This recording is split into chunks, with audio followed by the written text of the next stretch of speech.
Israel's Prime Minister Benjamin Netanyahu has vowed to personally pursue senior commanders of Iran's Revolutionary Guards during a visit to an Israeli town struck by an Iranian missile yesterday evening.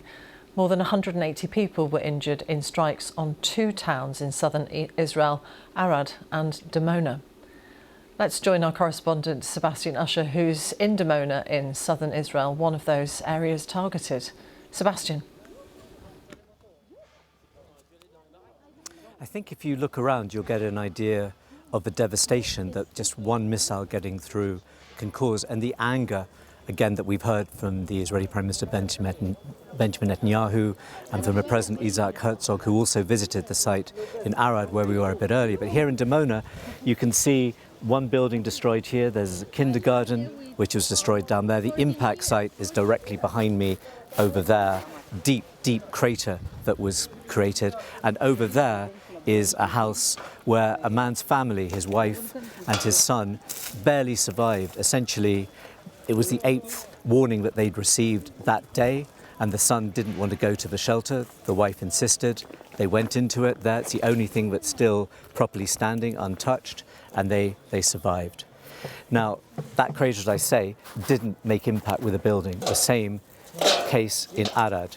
People there and people here are bemoaning what has happened, the casualties, the damages. The damages will be quickly dealt with, I think, by the Israeli government, but also seeing that there was a certain luck that they didn't make that impact, and that luck may not last. The Defense Minister, Israel Katz, was here standing by the crater site just about half an hour ago, and he said that if this continues, Israel will launch attacks that will set Iran back decades. And how has this changed attitudes within Israel?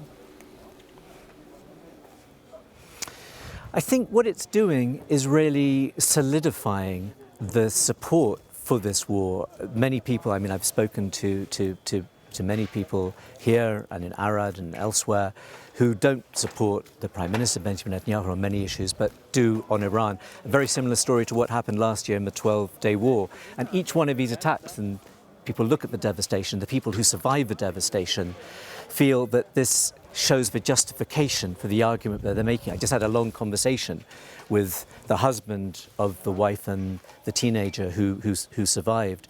And he was saying, you have to understand when you see this, our case, how can you not see that we're right when this happens? And I think that is the sense that many Israelis, they see this, they live it, or they see it on television, they fear that it might come to them, but rather than making them fearful of the impact, the cost it might be for them, it actually seems to be hardening their attitude.